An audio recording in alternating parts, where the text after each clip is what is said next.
Why do you need to blow it up? A bombing attempt or a blundered exercise?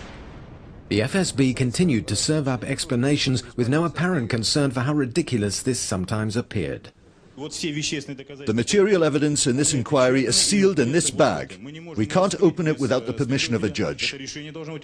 But we brought it with us especially to show that it was properly documented and all is on the record. So there's no question you can go on saying it's explosive when it's sugar. The FSB are watertight against investigation. Once again, when the chips were down, they resorted to their final protection, state secrecy. I repeat, we're a secret service, and as such we use all means at our disposal in the law to carry out operations that you're not aware of and shouldn't be aware of, apart from what's stipulated by the law. We're talking about state secrets. Even this is inaccurate. In the law on operational and investigative activity, not only is there no article about exercises, the word is not even mentioned. So the operation in Ryazan was clearly carried out on some other basis. I've been sitting here and I don't believe these fairy tales I've been hearing from the FSB. I'm an old military man too, retired with the rank of head of staff of an entire military unit. Do you know how many exercises I held in 28 years in the service? And now, no one will believe you, or believe in that sealed bag, or those files with all your papers and analyses. No one will believe you. The idea of the exercises appeared after the public discovered that something was going on. Exercises have to be announced in advance because the public is involved with them. Because this is a civil defense exercise. I'm certain there weren't any civil defense exercises going on. If there had been an exercise, they would have presented us with mountains of paperwork signed by the top brass at the FSB. The fact is that this paperwork doesn't exist, because if it existed, they would have shown it to us. This proves, of course, that it wasn't an exercise. Apart from all that, in a country where bombs are already going off everywhere, where several apartment blocks have already been blown up, nobody with any common sense would hold exercises that were so similar to what happened in Moscow. Nobody would organize exercises in a country where a war was already going on. Remember that the NTV program was broadcast before the new president began tightening the screws, and the residents of Ryazan openly mocked the exercise version of events. Zdanovich, Sergeyev and the other gentlemen of the FSB are trying to convince us that it was an exercise, but we don't believe them. Is it because the citizens of Ryazan are too stupid, or is it because your lies are unconvincing?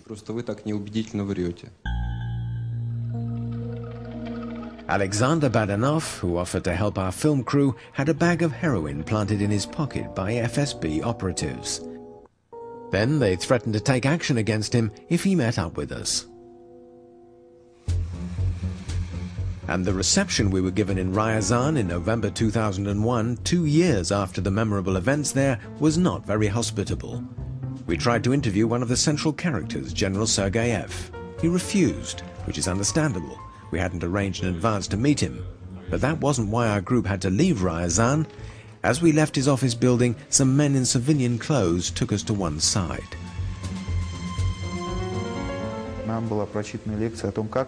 They give us a long-winded lecture on how the streets of Ryazan are unsafe, on the rampant criminality in the town, and on the dangerous driving habits of certain local hoodlums. They asked us, if anything happened to you, which it probably will, whose fault would it be? Later on, 3 months after this trip, Pavel Voloshin was interrogated by the police in Moscow. The only citizen of Ryazan who was not too afraid to be interviewed was Viktor Lazinski. And that might have been because after what happened, he was forced to emigrate to the USA. As the president of the Ryazan branch of the Helsinki Monitoring Group, he was given an unambiguous warning by the local FSB. It was obvious they were simply going to kill me. A local FSB agent would just go up to a down-and-out in the square and tell him, "You see that guy with the beard, buying cucumbers at the greengrocers? He's bothering my wife. I'll give you a bottle of vodka and a packet of cash if you bash him on the head in a dark alley one night." Unfortunately, that's how the secret services have been doing their business for the past 5 years. There are no written orders, no paperwork, nothing to be stored in the archives. Just a corpse some wino finished off with an ice pick. So were all these threats and persecutions triggered by a simple civil defense exercise in Ryazan? Or are the exercises continuing, but now all over the country? NTV's talk show was shot in an age that is now past, an age when people were not afraid to speak out. It's the same old story. They're trying to make us look like fools. The FSB themselves are investigating an FSB exercise. It'll be an open and shut case. It's a terrible thing to say, but I think it was all true and it wasn't an exercise. I don't understand why we allow ourselves to be led by the nose by these people. They're just trying to clean the filth off their uniform coats, but they're covered in filth underneath anyway. Who had the right to organize this operation?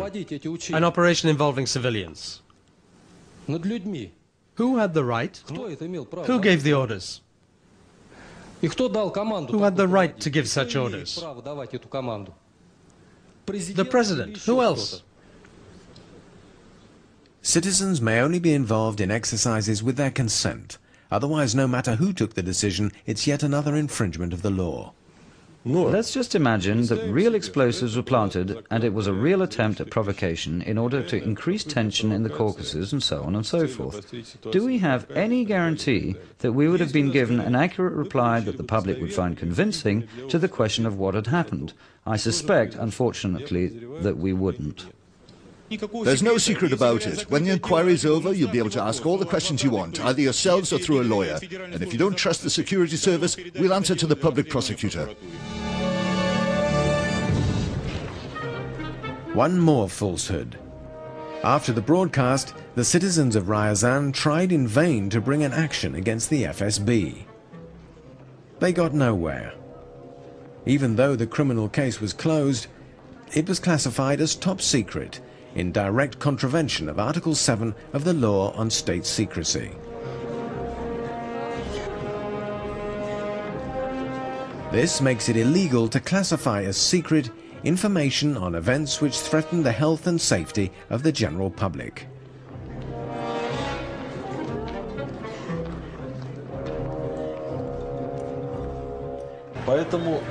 Of course, these classifications remain in force for 75 years. So I don't think we're likely to learn what really happened for at least 75 years. The Russian parliament could intervene and see to it that the truth was known. That is why on the 18th of March 2000, two Yabloko party MPs, Yuri Shikoshikin and Sergei Ivanenko, demanded an inquiry into the revelations in the Novaya Gazeta newspaper. It was a fairly innocuous request. Look into a newspaper story and get answers to some questions about what happened and what didn't. Even this attempt met with violent rejection because it was seen, and rightly so, as an attempt at civil control over Secret Service activity. We haven't had an answer yet about whether it really was a terrorist attack that was thwarted or whether it was passed off as some sort of Secret Service operation, an exercise or whatever. It's a secret shrouded in darkness. We still don't have any reliable information on the matter. If the truth about the incident in Ryazan came out, the government would be forced to answer questions about who was behind the explosions in Bunaksk, Moscow and Volgodonsk. And that's something both former and present members of the Russian Special Services are agreed upon. The entire history of the KGB is just full of this kind of activity. And in this context, I believe the incidents in Moscow and Volgodansk, and then later in Ryazan, that failed explosion, I believe they're all links in the same chain.